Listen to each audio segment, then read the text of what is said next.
The Holy Land, in the year 30 AD.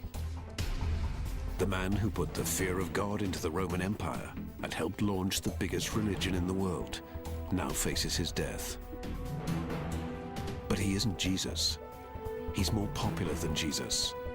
His name is John the Baptist, and he is a problem. John the Baptist was a potential revolutionary figure who could have sparked a successful rebellion. John's one of the most significant yet underrated figures in the history of Christianity. One of the last mentions of John in the Bible is the moment when King Herod Antipas shows off John's severed head to guests at his birthday party. The story breaks off quite abruptly. Where did the body go? Where did it end up? Where is he buried? In the first century, you have people alluding to the fact that someone took his body and retrieved it. It's out there to be found. Could the bones of John the Baptist, potentially the most valuable relics in all of Christianity, survive to this day?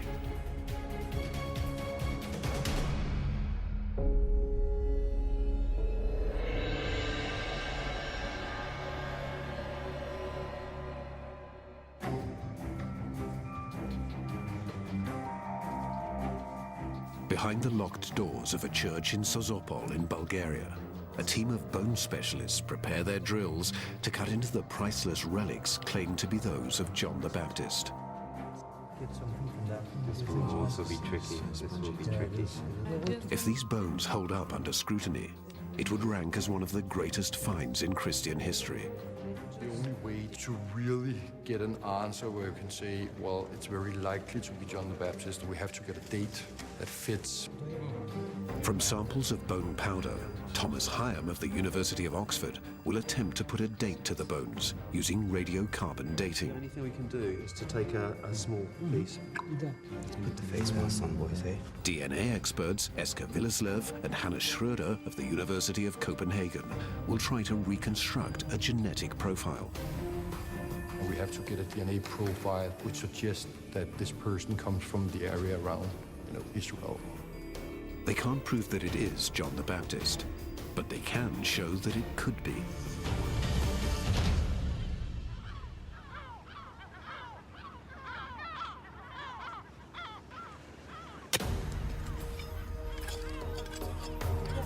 Excavating under the ruins of one of the oldest monasteries in Europe, archaeologist Kazimir Popkonstantinov pinpoints the location of an altar, a potential jackpot of sacred artifacts.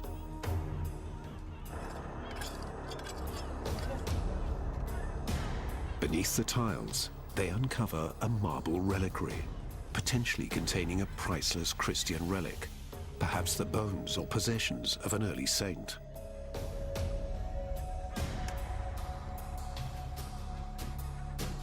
And there's more. A few meters away from where they found the marble box, Kazimir finds part of a second, smaller stone box.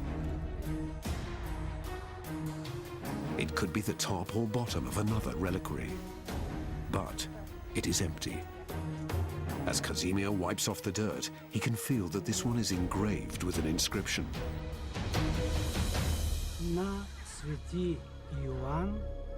He reads the name, Saint John. Whatever is inside the larger marble box may have belonged to St. John the Baptist. The fact that the reliquary was buried in the ground only a few hundred years after John's death is promising. If there are relics inside, it's less likely that they are forgeries, since they predate the boom in the relics trade.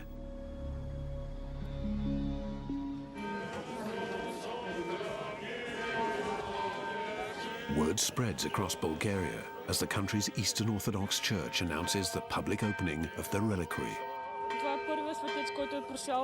Светостта е върха на всяко благочестие. For the seaside town of Sozopol, just a 15-minute boat ride from the island, it's one of the biggest events since the fall of communism.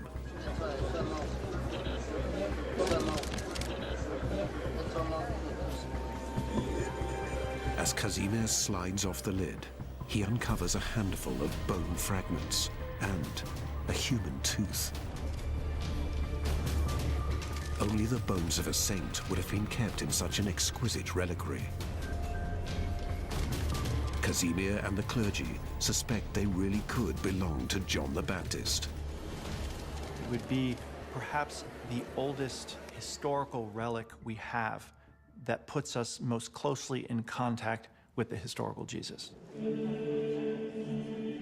To authenticate the relics, Casimir will need to pull together a team of experts to investigate the bones. But faith doesn't always wait for science. At the church in Sozopol, the bones are already on display. Pilgrims from all over have come here to venerate the relics of John the Baptist. When people go to venerate relics, what they're looking for is to come into contact with God, to be able to physically reach out across time into the biblical story itself and to become a part of that. And in someone like John the Baptist, who's the forerunner of Jesus, the ability to take hold of that person, that's incredibly important to people.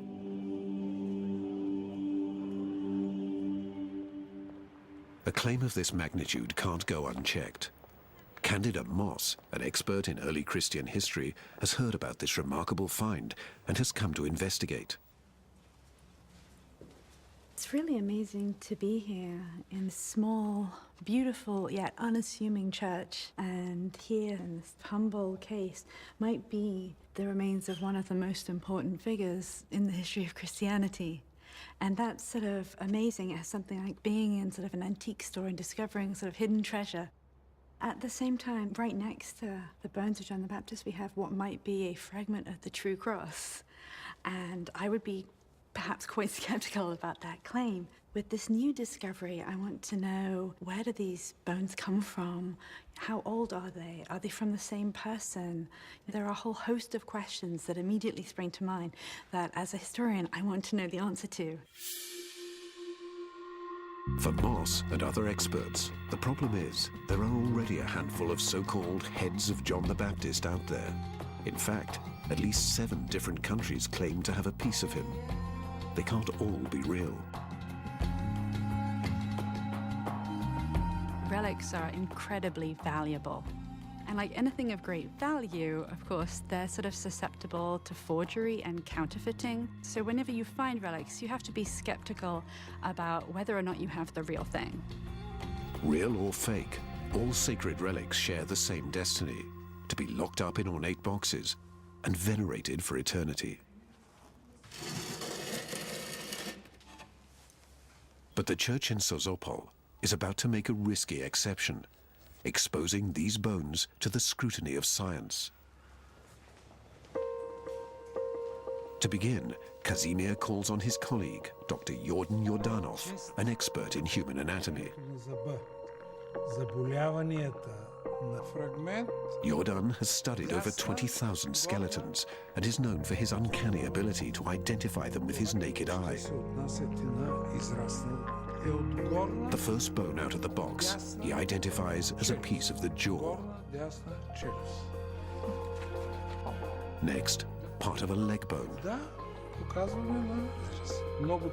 Then a wrist bone and a piece of rib. They all appear to be from the right side of the body. From the size of the bones and wear and tear on the tooth, Jordan estimates they're probably from the same individual, a man around the age of 40.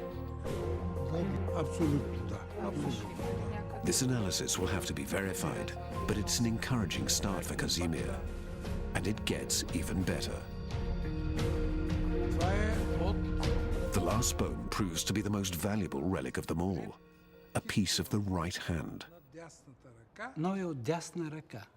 Свети Йоан Предтеча е била търсена от всички, поради причината, че с тази дясна ръка Исус Христос. The mystery of John the Baptist runs much deeper than his bones. Some believe his true story was buried after his death. This suspicion is rooted in a single event. When Jesus shows up at the River Jordan to be baptized by John, Jesus isn't anyone. He just appears as just another person who's gone out to meet this figure, John the Baptist. Meeting John the Baptist is the event that changes Jesus' life and starts the whole course of Jesus' ministry. But what doesn't add up is that later New Testament writers keep changing the story about John's baptism of Jesus. The last gospel doesn't even mention it. Was John really a follower of Jesus, or was he a powerful rival? What is Jesus doing there? What is the incarnate God doing, asking a human being for help? Why is he getting baptized if he's without sin? What does Jesus need from John?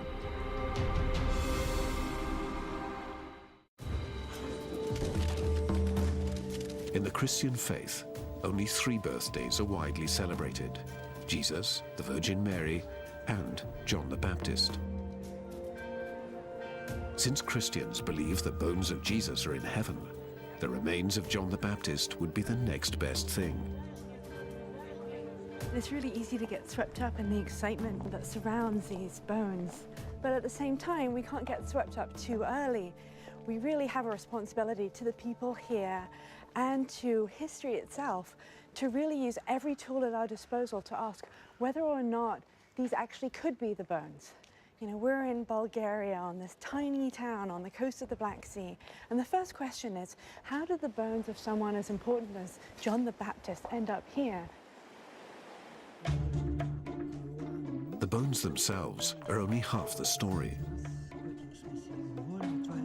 Kazimir and Nikolai Sharankov, an expert in ancient Greek, turn to the inscription on the smaller stone box. As they decipher the entire text, it appears to be a personal message from a man named Thomas.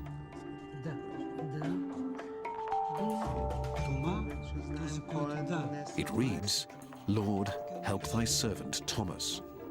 Then there is damaged, missing text, followed by the words, "of St. John." But who was Thomas?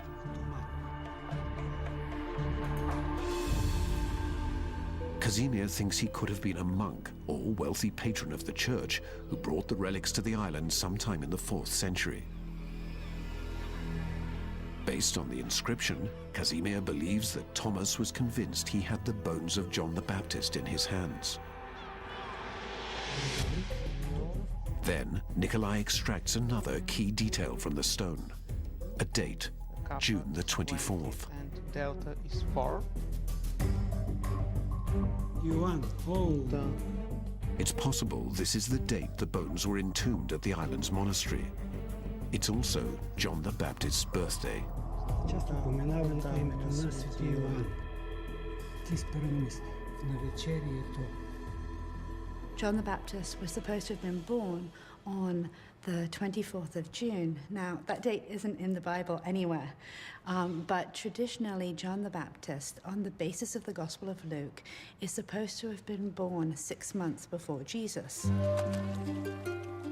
In the Gospel of Luke, the mother of Jesus, Mary, goes to her cousin Elizabeth, who is also pregnant.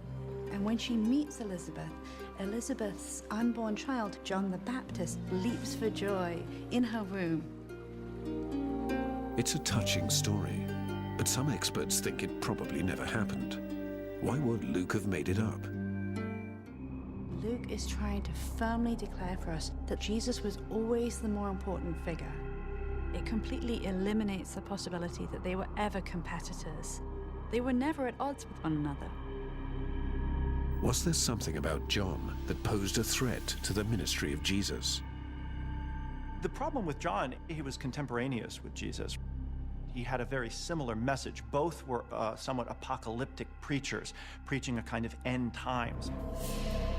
John chooses a desert life because he felt some strong sense of mission to live apart from the world that he saw, which was so corrupt and so in need of purification.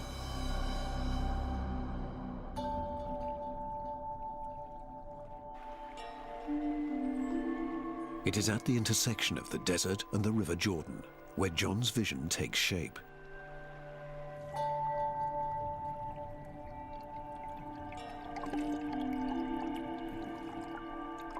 There is something about the edginess of water and desert that I think speaks to the edginess of John. Here on the edge is where God is, where we could imagine people touching the divine. John emerges from the desert with a clear message. Through baptism, you can repent your sins and prepare for God's retribution.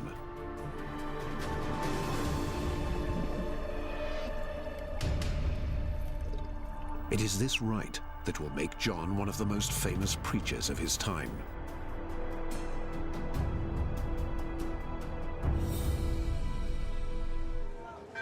It's the 24th of June in Sozopol, the date on which John's birthday is celebrated. Church officials lead a procession through the streets to move the relics to a newly renovated church in the center of town. Thousands crowd the doorway, trying to get inside to see the sacred bones.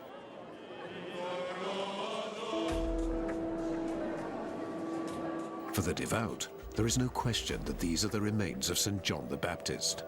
But Casimir is still far from being able to provide scientific proof. The very next morning, after the high ceremony honoring the bones, a team of the best experts in Europe enters the church in Sozopol to do the unthinkable.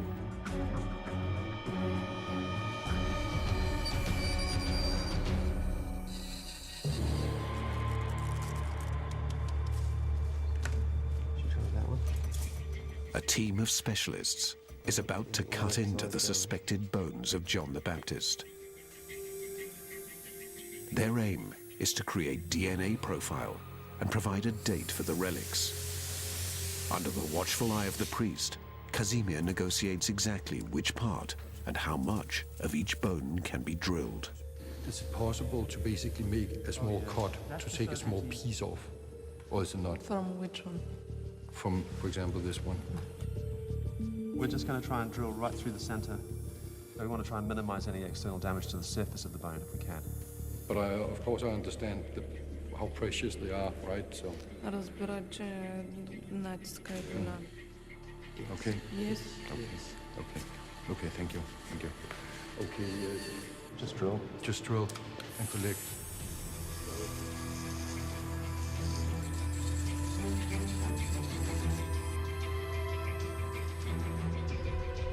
It's the finest of lines.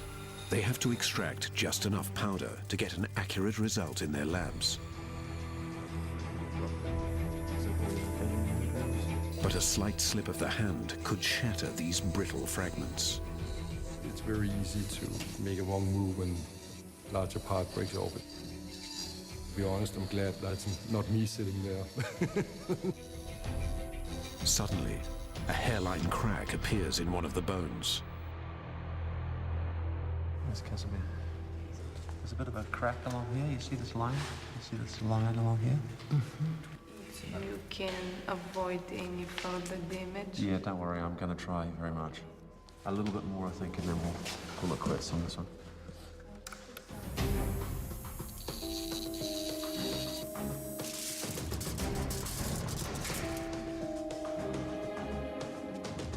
The work is intense, so they take turns at the drill. Do you want to have a go on this one? Well, not that I want to, no. Don't break it. They save the most fragile bone for last. One of the problems with the teeth is that if you're pushing it too hard to get material, it kind of can break. My parents are dentists, so I've got it in blood.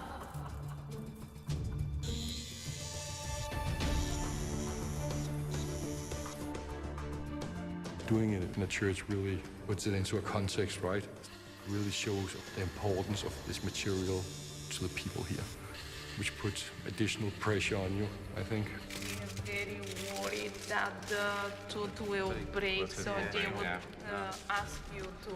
5 minutes. 5 minutes.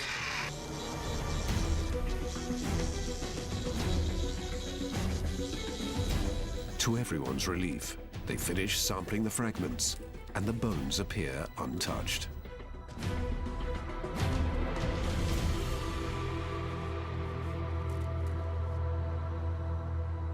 The bones of John the Baptist have the potential to bring in a huge amount of revenue for this town. Sozopol is a summer resort, and in the summer, this town is vibrant and bustling and full of people. But in the winter, like now, I'm really aware of how the hotels are closed and the restaurants are boarded up. I think that we do have to ask the question, are they really interested in the remains, or are they interested in what the remains can do for this town? This is what people have been doing with relics since relics first became part of Christianity. Take, for example, the story of Amiens in France. The year is 1206 AD. A crusader named Wallon de Sarton returns from the Fourth Crusade.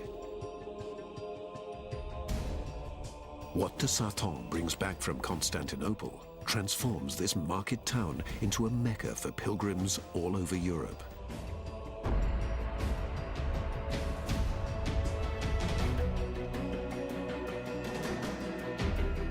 Amiens begins to build one of the largest cathedrals on the continent.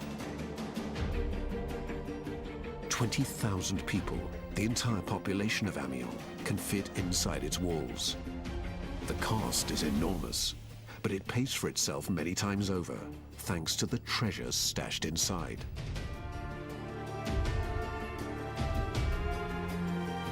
All of this Gothic glamour came down to one thing. Amiens got the skull of St. John the Baptist, served on a platter.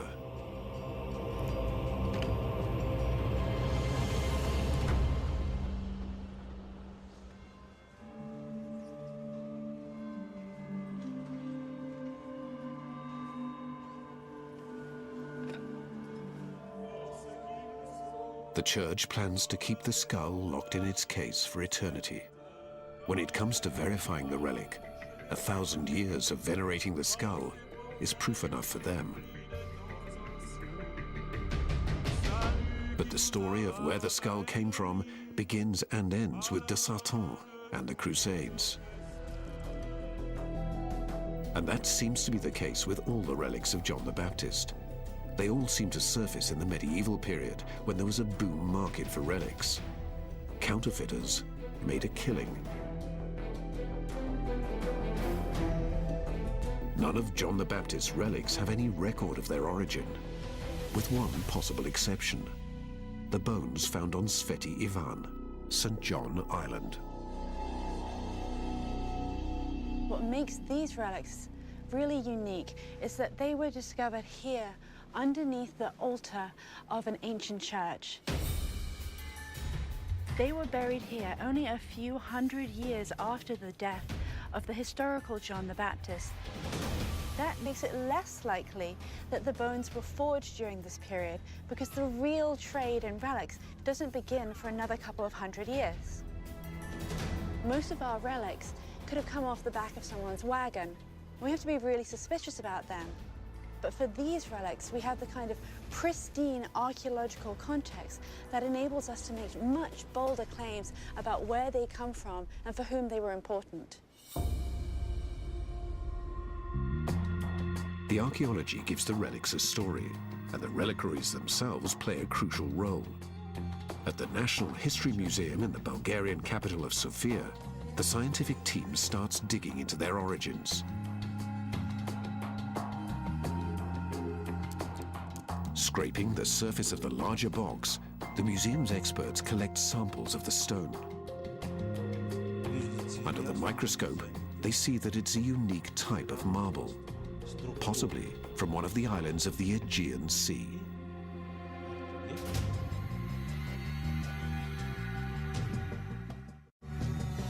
The team is examining the smaller reliquary with the inscription.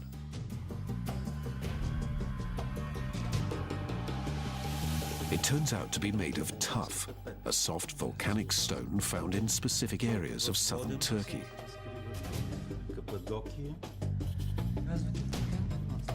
The most likely candidate is Cappadocia, at the crossroads between the Holy Land and Europe.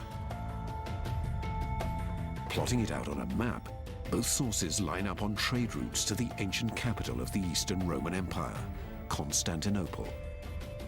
At that time, Sozopol was a satellite town, just over 160 kilometers away from the city. It must be the most important find of relics in a century. Could be. It's absolutely beautiful. To investigate the connection with Constantinople, Kazimir and Rosina Kostova, an expert in early archaeology, take a closer look at the design of the marble reliquary. The marble is of really good quality and the surface is well polished. This product is well done by very skilled workers, so perhaps it's coming from kind of a very, very prominent workshop. The high quality of the reliquary, the sort of time and care, attention and money that's gone into producing it suggests that it was commissioned to contain very important relics. This was not some kind of ad hoc, on-the-fly kind of container. This was produced deliberately to contain something important. The person who commissioned this reliquary has a lot of money. We have to assume that we're talking about important people. And if they're from Constantinople, we're talking about the center of the empire. Kazimir and Rosina think there is a good chance the bones passed through Constantinople on their way to St. John Island. But exactly how they got out of the Holy Land is harder to pin down. If these bones were exhumed from John's grave, why are they only fragments? At a hospital near Sozopol, lasers scour every detail and build a 3D image of each bone. The images are analyzed by a forensic anthropologist. The fractures suggest that someone may have broken them into pieces after John the Baptist's death, perhaps to destroy them, or to distribute them to spread the power of his relics across the empire. Compared to any other relics of John the Baptist, these have a far more detailed backstory.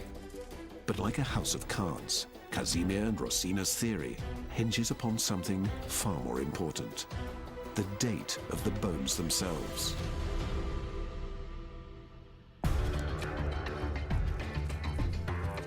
At his lab in Oxford, Thomas Hyam, an expert in radiocarbon dating, unwraps the powder he extracted from 3 of the bones. He has just a few milligrams of raw material to work with to get an accurate date on the bones. If it doesn't match up with John the Baptist's death around 30 AD, the relics will have been proven to be fake. To begin, he bathes each sample in acid, which separates the datable material, the protein, from the bone. It's at this point that a lot of the samples fail because we find that they don't have enough protein remaining. The solution will run quite clear and there won't be any protein floating around inside. If this doesn't work, it'll soon become apparent. After distilling in acid for 2 days, Tom's first 2 samples fall short. There was absolutely nothing. Zero. Nada. Tom is down to his last bone sample when he finally gets a break. What you can see here is there's some cloudy material in the solution, and that's very encouraging to us because it tells us that it's likely that there's protein in it. This is really good news. If that one hadn't come through, then nothing. We wouldn't have had any dating at all. The next step is the radiocarbon accelerator, where Tom now has one shot at getting a date for the bones.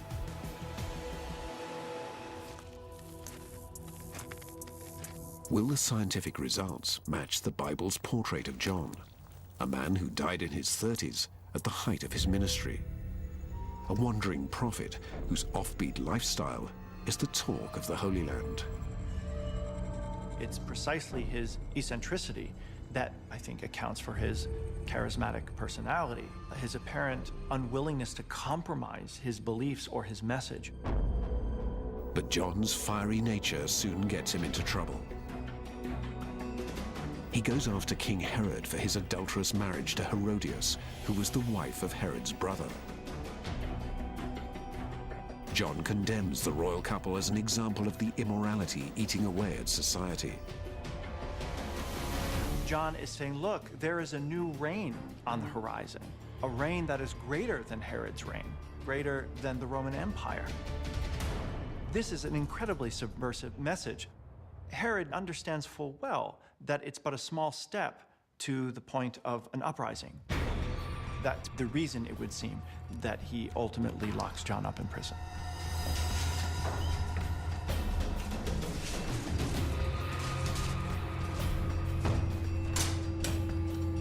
According to the New Testament, in John's final days in prison, his thoughts turn to Jesus. He sends messages through his followers, asking Jesus if he is the true Messiah. The evangelists want us to think that while he was in prison, awaiting his death, he was thinking about Jesus as the Messiah that he had been apparently waiting for. What we can see is the evangelists working very hard to restate at every opportunity that Jesus is more important than John the Baptist. But there are inconsistencies in the New Testament, suggesting that John may have never actually believed Jesus was the Messiah.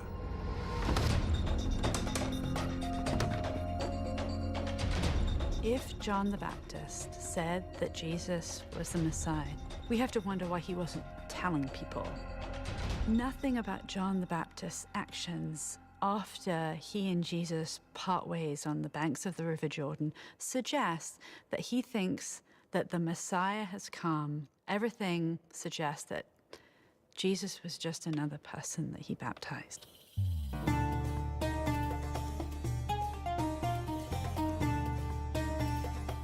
John's imprisonment comes at the height of his ministry. King Herod Antipas has to put a stop to his activities, but he knows that killing John could make him a martyr, an even more dangerous threat.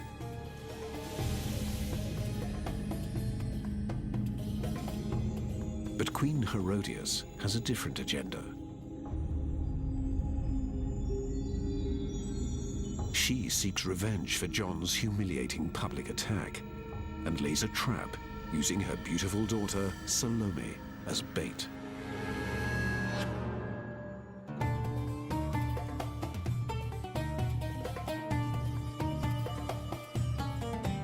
It's King Herod's birthday, and his court is celebrating with an opulent feast. His wife Herodias has prepared a special surprise for Herod, a dance by her daughter Salome.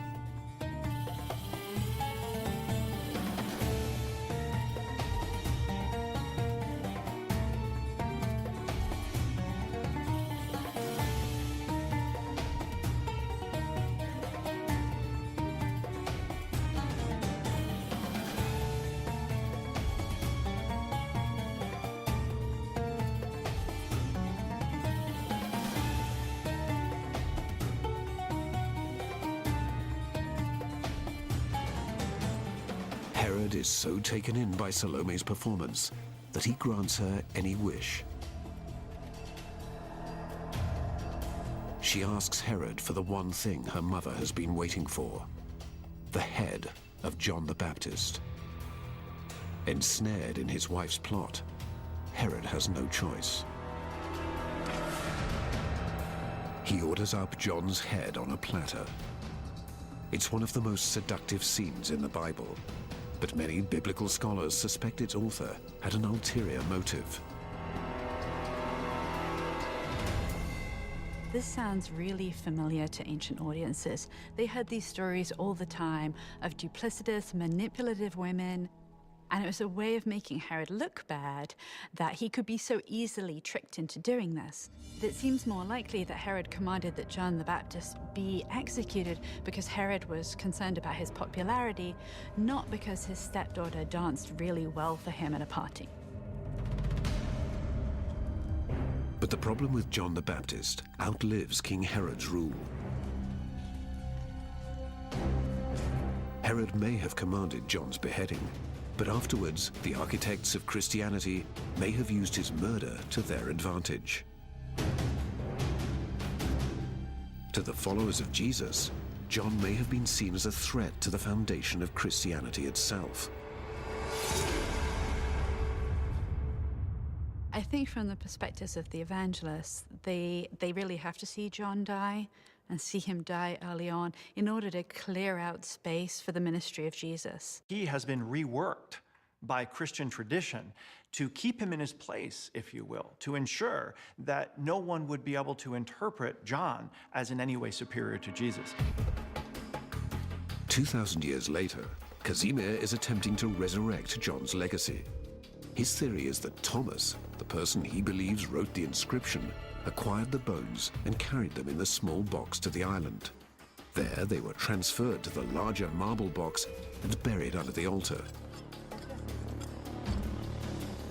But for this theory to hold weight, the bones must fit into the smaller inscribed box. It may look just like a game of religious Tetris, but if the bones don't fit in this small case, then what we have are some anonymous bones in a larger marble reliquary and then an empty box. So this is really key.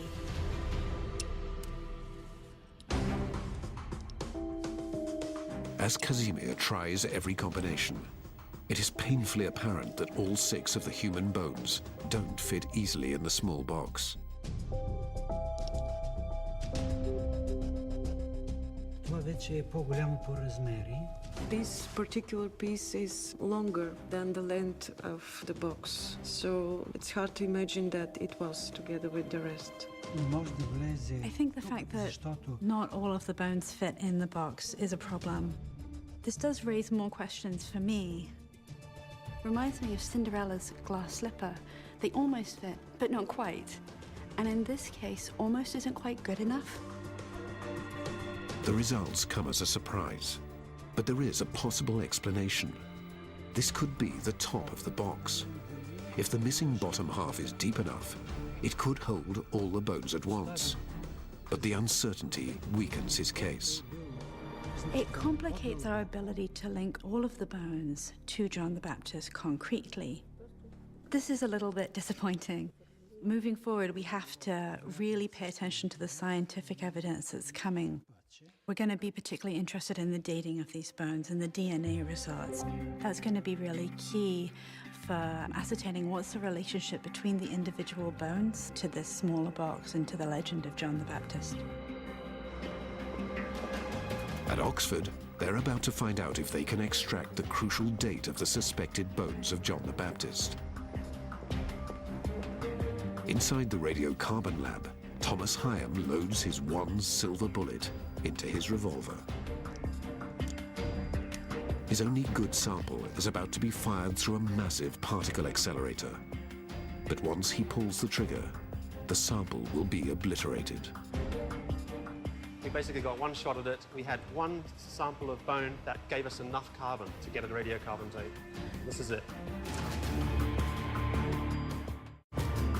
The accelerator shoots the protein through a maze of tubes at 18 million kilometers per hour. 25 minutes later, they get the results. Okay, here we go. Results. This is the date here. So that's 1,958 plus or minus 30, almost 2,000 years ago. Wow, so almost exactly yeah, right. between 5 and 75 years AD. It's just really remarkable. Yes. Right there, 30 AD, that's when John the Baptist is supposed to have died. And you can see the date fits right within that margin. It's very exciting. Yeah. If someone had asked me beforehand, I would have bet against this. Yeah, me too. We date quite a few of these relics, and this is the first time we've ever really got anything that's like bang on where it's supposed to be. I'm very surprised by the result. We don't have anything like this from the 1st century. We have been able to carbon date the bones of a really critically important figure in the history of Christianity. And there's a really high probability that they might actually come from that person. Dating the bones to the 1st century is a phenomenal result, but it isn't the last word. At the University of Copenhagen, the DNA evidence could still destroy their case. A lot of sequences mapped to the Y chromosome, and so the ratio suggests that all 3 samples came from a male individual. Okay, that's good. Okay, that's always something. The bones were found in European soil. If they're forgeries, they could easily have been exhumed from a local grave. They do indeed come from the same individual. After weeks teasing out the DNA from the highly degraded samples, Esker Villeslev and Hannah Schroeder finally get some results. There is position 188, and that's defining for haplotype J1C2. What's the possibility that this isn't from someone from the ancient Near East? I mean, we managed to actually capture, to drag out the entire mitochondria sequence from both the tooth and the 2 bones. All the mitochondria sequences fit across the different bones. It definitely fits with the idea of these bones coming from a single individual, and this mitochondria sequence is very frequent in the Near East. DNA evidence basically fits with the idea that this could be John the Baptist. I mean, it's impossible to scientifically prove it is John the Baptist, but there's nothing contradicting that claim, and that's very rare in these cases, right? It seems likely from the DNA evidence that someone was in the Holy Land and deliberately tried to find early bones that could be those of John the Baptist. Of course, there's the possibility they just made a mistake. But it seems as if the model of forgery that we have from the medieval period, the idea of people just digging any old thing up and passing it off as a real deal, that doesn't seem to be working here. It seems as if the person who acquired these remains really thought that they belonged to John the Baptist. It's remarkable to me, given all of the scientific scrutiny, that these bones really could be from John the Baptist, or at least we haven't discovered anything that proves that they're not. These relics have the best claim to actually being the relics of John the Baptist that I've seen. The relics of St. John Island are a testament to the staying power of John. From the very moment when Jesus went to see John at the River Jordan, the course of history changed.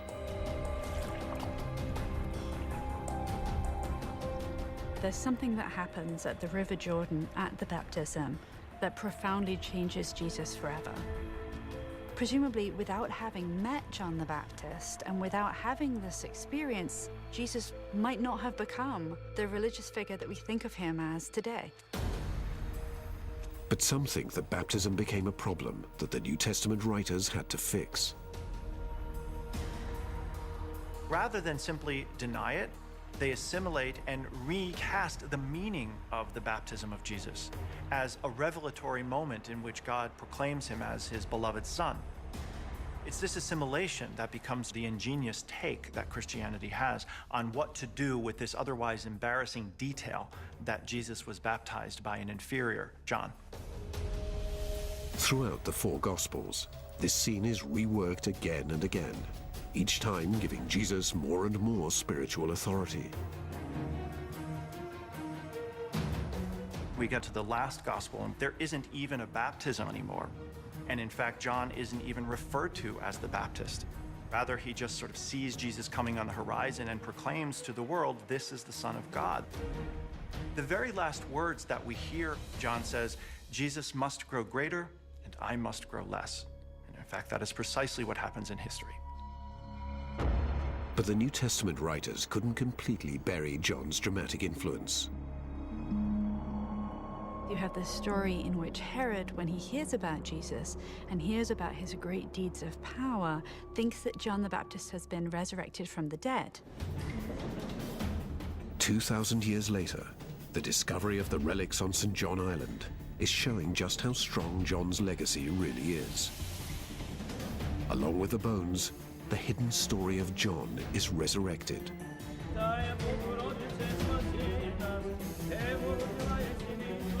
Behind Jesus' rise, there was another powerful prophet who inspired him. A man whose message continues to resonate to this day.